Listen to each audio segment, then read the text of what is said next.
안녕하십니까. 반갑습니다. 장국합니다. 오늘은 기사를 몇 가지를 검색해 보면서 이야기해 보도록 하겠습니다. 국토부의 LH까지 비전문가 수장 앉힌다라는 기사입니다. 김현준 전 국세청장이 LH 신임사장에 임명됐다. 노영욱 국토교통부 장관 후보자에 이어 부동산 비전문가다. 집값 안정화 등의 부동산 문제 해결보다는 조직의 기강을 잡는 데 집중한 인사라는 평가다. 지금 LH 문제가 그죠. 이 정권에 지금 상당히 영향을 미치기 때문에, 그리고 정치에 있는 사람들이 지금 청와대 관계자들도 많이 지금 관련돼 있을 거란 말입니다. 그래서 여권 인사들하고 그죠. 그래서 그걸 이제 관리할 수 있는, 빼줄 수 있는 그죠. 그런 사람을 앉히겠죠. 그래서 지금 비전문가를 앉힌다는 겁니다. 제가 볼 때는. 눈길을 끄는 점은 김 사장의 임명으로 국토부와 LH 수장이 모두 주택 비전문가라는 점이다. 그죠? 국토부와 LH 수장 모두 주택 비전문가가 주택을 관리한다는 건 말이 됩니까? 그죠?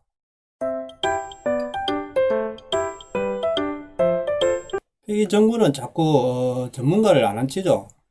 전문가를 앉히면은 청와대 정권 말을 안 들을 거 아닙니까? 그러다 보니까 자꾸 비전문가 앉혀갖고 말 잘 듣는 사람으로 자꾸 채우는 거죠.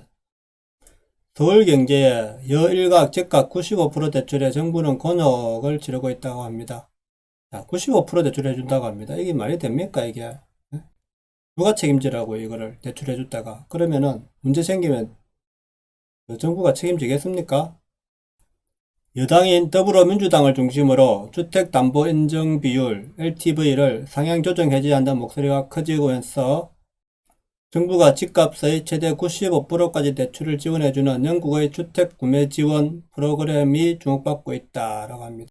영국의 이제 주택 구매 지원 제도는 뭐냐면은 생애 최초 주택 구입자나요 60만 파운드, 9억 3,400만 원 이하 신규 주택, 25년 대출 만기, LTV 40%, 지원 한도 40%인데 금리 연 1.75%, 대출 실행 후 5년까지 이후 LTV 40%인데 우리나라 90%, 95%까지 지원해준다면 말이 안 되죠. 이 40%면은 상관없죠. 그죠?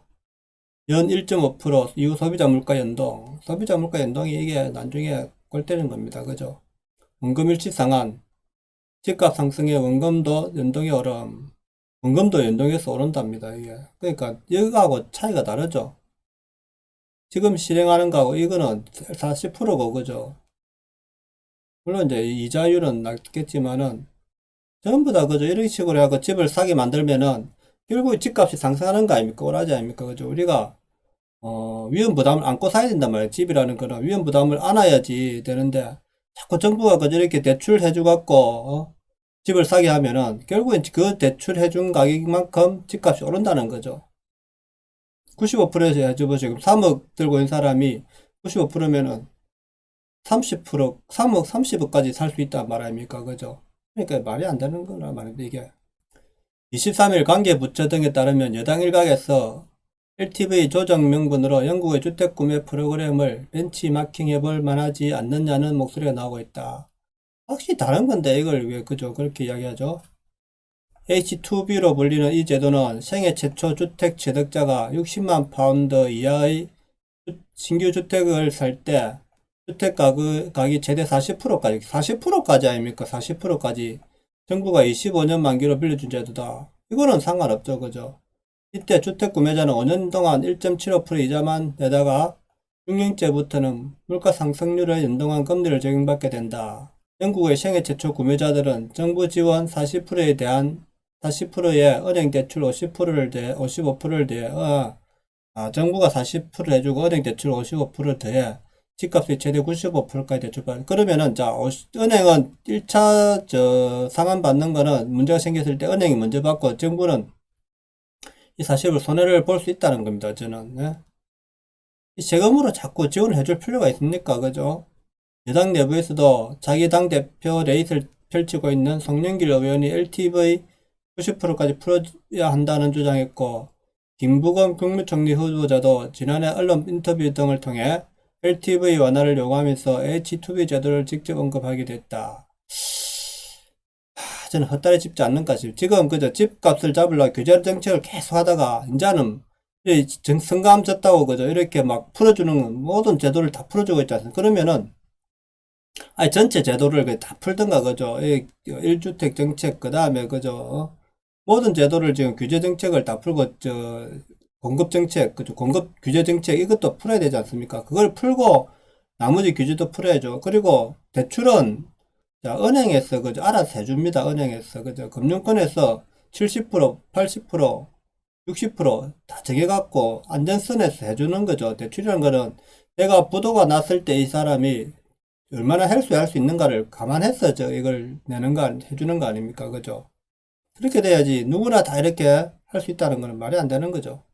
여당 내 긍정적인 움직임에 정부는 곤욕스럽다. 정부는 곤욕스럽다네. 기획재정부의 한강개정은 영국 H2B 제도는 주택시장 부양을 위해 만들어진 제도. 그렇죠. 주택시장 부양을 위해 만들어진 제도란 합니까?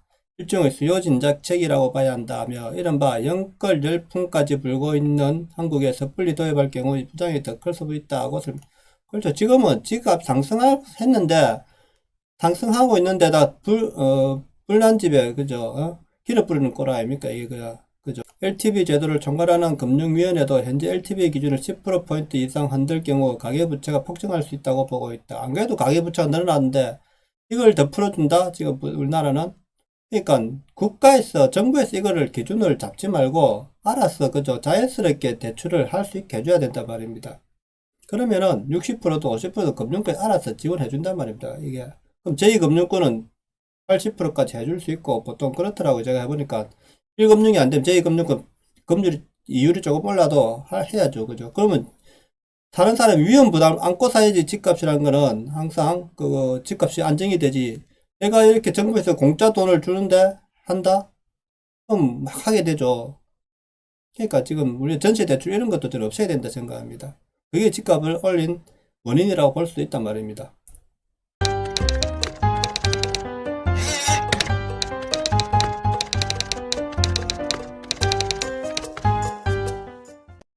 서울경제 하나 더 하겠습니다. 기한 몸된 꼬마 빌딩 강남 매물은 심할랐어요 라는 제목인데, 자, 꼬마 빌딩에 대해 제가 이제 상가 위주로 제가 많이 하는데 투자를 금융업계 종사자인 40대 박모 씨는 최근 강남권에서 30, 40억 원대의 빌딩을 구매할 수 있는지 알아보다 계획을 보류했다.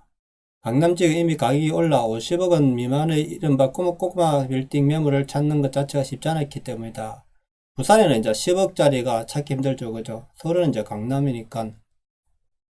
역삼동 4층짜리 빌딩은 이미 2016년 30억 원대였지만 현재 손바뀜 이루어진 50억 원으로 꿈도 못 꾼다. 서울에는 50억 원짜리도 꼬마 빌딩을 합니다, 그죠? 우리나라 부산 같으면 50억 원이면 대형 빌딩인데 박 씨는 꼬마 빌딩 이 매물이 이렇게 귀한 줄 몰랐다며 좀 더 시간을 갖고 여러 지역을 알아볼 계획이라고 말했다고 합니다. 서울에서는 50억도 그죠? 꼬마 빌딩을 하니까 이게 참. 부동산 큰 손들이 주택 규제를 피해 꼬마 빌딩 시장에 잇따라 뛰어들면서 시장에서 매물 부족 현상이 심화되고 있다고 합니다. 부산도 좀 그랬으면 좋겠습니다. 매물이 없다 보니 꼬마 빌딩 거래가 줄어드는 착시 효과마저 나타나고 있다는 것이 전문가들의 설명이다. 한 전문가는 꼬마 빌딩의 경우 정부가 주택시장을 더욱 폭젠 지난해 3분기부터 거래가 급증하면서 현재는 살 수 있는 매물의 거의 자체를 감췄다고 말했다. 자, 생각해보세요.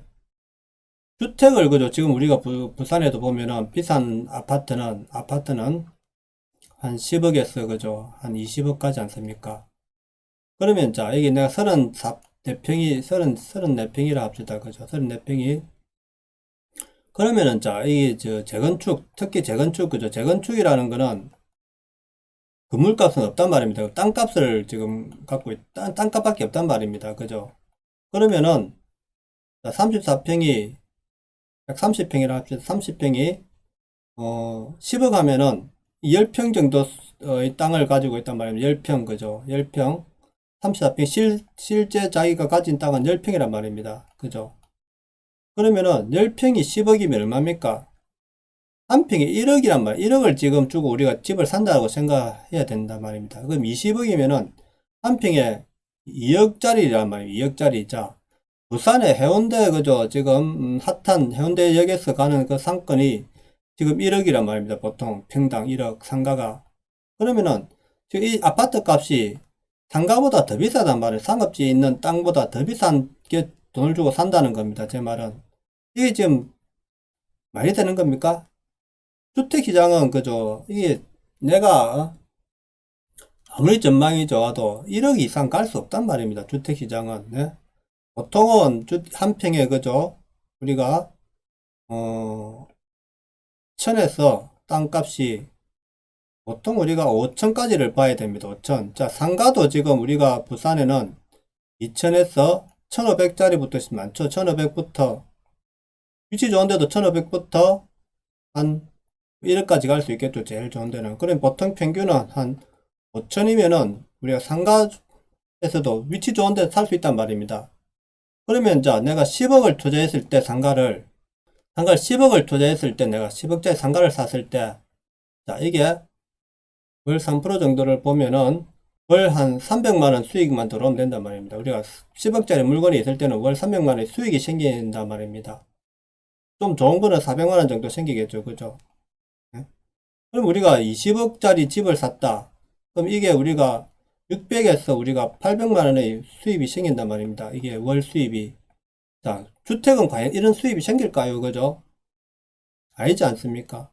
그렇기 때문에 주택을 가지고 10억, 20억 이래 주고 산다는 거는 저는 아무 가치도 없는 거를 지금 산단 말입니다. 이게. 차라리 그 돈으로 저는 상가를 사겠습니다. 상가를 10억짜리 사면은 월 300만 이상, 3, 400만원씩 소득이 들어오는데 이거 갖고 내가 그냥 좀 위치 안 좋은 아파트를 사가지고 저렴한 아파트 사가지고 살면서 노후를 편안하게 살겠습니다. 이게 경제 자유라면 경제적 자유를 실현하는 길이란 말입니다. 제가 이런 이야기를 하려고 계속 하고 있는데 이게 그죠. 우리나라 부산에 지금 주택을 지금 투자한 사람들은 그냥 가치가 없는 곳에 돈을 지금 막 엄청 뿌리고 있다는 겁니다. 제 말은. 지금 그리고 서울에는 물론 이제 공급이 부족하니까 부동산이 주택이라는 게 일자리에 가까이 있어야 되니까 내가 일자리에 가까이 살기 위해서 왜냐하면 시간을 절약해야 되지 않습니까? 그렇기 때문에 집값이 올라간단 말입니다. 그 부산에는 그런 것도 아니란 말입니다. 예? 내가 일자리에 가까이 살려고 하는 그것도 아니기 때문에 이게 지금 문제가 있다는 겁니다. 제 말은. 상가 꼼꼼하게 빌 때는 그만하겠습니다. 네, 이 정도로 이야기하고 다음에 또 이야기하도록 하겠습니다. 상가 이야기하니까 할 말이 많아지네요, 제가. 자, 부산 뉴스. 그러면 오늘은 서울 뉴스하고 내일 또 부산 뉴스를 다시 하도록 하겠습니다. 오늘 시간이 많이 됐기 때문에 이런 이야기만 하도록 하겠습니다. 이 정도 하고 내일 또 제가 말을 많이 하면은 목이 좀 안 좋기 때문에 상태가 안 좋기 때문에 이렇게 말을 많이 못 하겠습니다. 자, 내일 또 다음 시간에 또 뵙겠습니다. 감사합니다. 구독, 좋아요 부탁드립니다.